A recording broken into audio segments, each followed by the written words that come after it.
10 février. Une sagesse pour aujourd'hui. La pire des choses. Les trésors mal acquis ne profitent pas, mais la justice délivre de la mort. Proverbe 10, verset 2.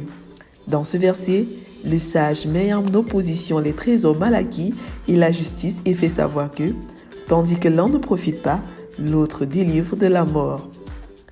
En opposant les trésors mal acquis et la justice, le sage oppose le péché et la vérité. Dire que les trésors mal acquis ne profitent pas, c'est dire que le péché enferme dans la mort. Cela veut dire pour le sage que ce n'est pas la fin qui justifie les moyens, car Dieu tient compte de la manière avec laquelle l'homme arrive à atteindre sa fin. Dire que la justice délivre de la mort, c'est dire que la vérité conduit à la liberté et à la vie. Les gens sont toujours prêts à utiliser tous les moyens possibles, mensonges, cachotteries honteuses, violences, pour s'emparer de tous les trésors possibles. Savez-vous pourquoi ?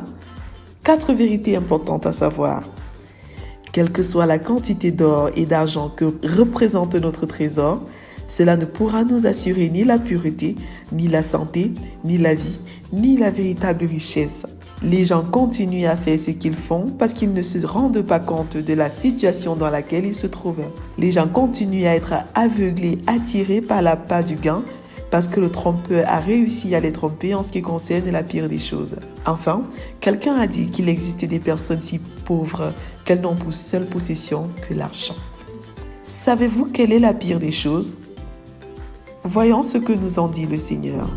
Après que Jésus eut guéri un homme après 38 années de maladie, il le retrouva dans le temple et lui dit : « Voici, tu as retrouvé la santé, ne pêche plus, de peur qu'il ne t'arrive quelque chose de pire. » Jean 5, verset 14.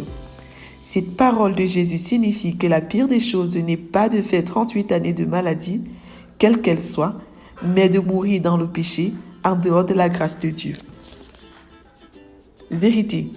La pire des choses n'est ni le péché, ni la pauvreté, ni la maladie, mais c'est de mourir dans son état de péché, et seul Jésus peut délivrer quiconque de cet état. Dans son état de pécheur, et seul Jésus peut délivrer quiconque de cet état. Application. Quand Jésus dit « ne pêche plus », croyons-nous que cela soit possible ? Pourquoi ? Croyons-nous que nous pouvons vivre sans plus pécher parce que Jésus l'a dit ? Jésus dit « qu'il te soit fait selon ta foi » Matthieu 8, verset 13. Recommandation. Ainsi vous-même, considérez-vous comme mort au péché et comme vivant pour Dieu en Christ Jésus.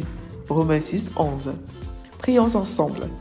Père, délivre-moi de tout péché. Je crois que désormais, je peux vivre sans péché par ta grâce en Jésus-Christ. Amen. Lecture pour aujourd'hui. Psaume 46 à 50, Proverbe 10, Nombre 1 à 3. Vous êtes bénis.